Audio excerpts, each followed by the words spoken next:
大家最近过得还好吗？今天呢，我们要给大家带来的是天秤座在2020年5月份的一个感情运势的占卜哦。那在接下来这个月呢，你的感情运势又会怎样发展呢？那首先我们还是要跟大家去强调说明的，就是来观看我们的这个占卜呢，是需要去参考一下自己的一个星座个人命盘、太阳、月亮、上升以及代表爱情的金星星座。命盘当中可能是有天秤座的，那都是可以进行交叉代入哦。首先我们其实今天大家可以看到已经帮天秤座的朋友们抽出了我们呢在5月份一个塔罗牌的情况。首先我们还是来看一下我们的头牌卡呢，是第一张权杖十、月亮牌，然后是宝剑侍者、正义、教宗牌和一个圣杯骑士。那我们再来看一下底牌，第一张愚者，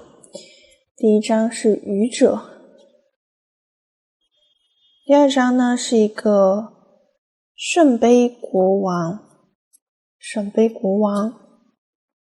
钱币10，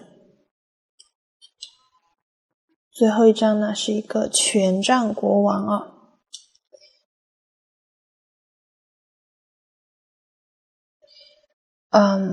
首先其实我觉得呢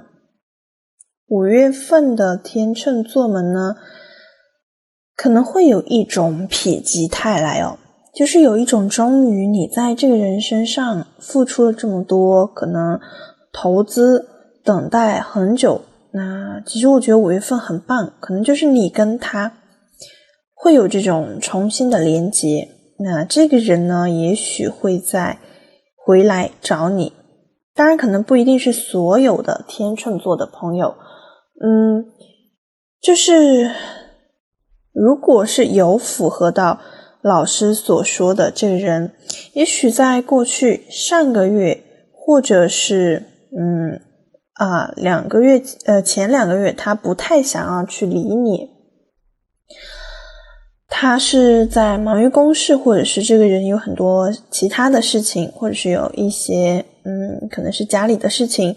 我觉得看起来比较不像是这个第三者，比较像是家里有比较烦心的事情，让他没有办法在这个感情上面，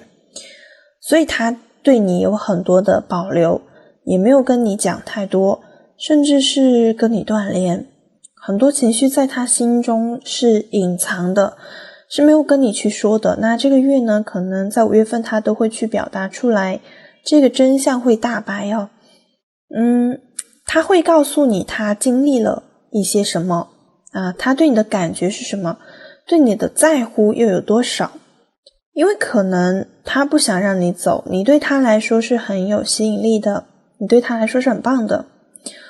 因为他对你的爱没有放弃过，只是当下他没有时间，没有精力，没有那个心情情绪来靠近你。但是其实我们看到这张底牌这个人他是其实会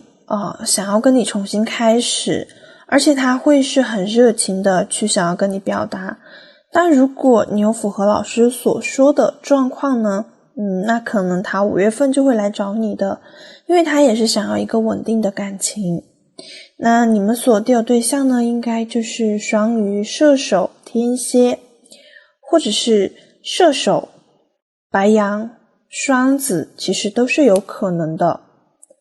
我觉得宇宙它会给你一个公平的对待。如果就是说其实如果说你已经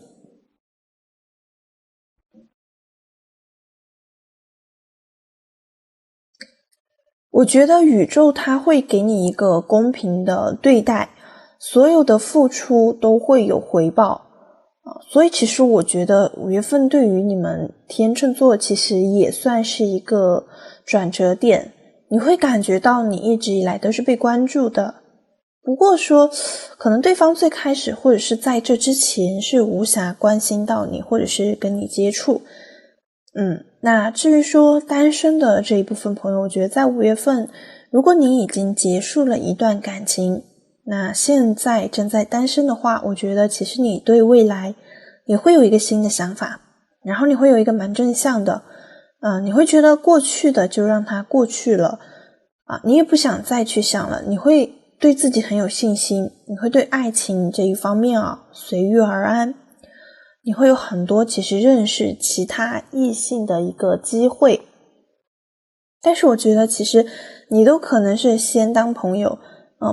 不会太快的就是想要去马上的投入，那这对单身朋友其实来说也是很好的。5月份其实是一个很积极的月份，你的这个磁场其实都会改变，过去负面的能量已经过去了，所以我觉得说就是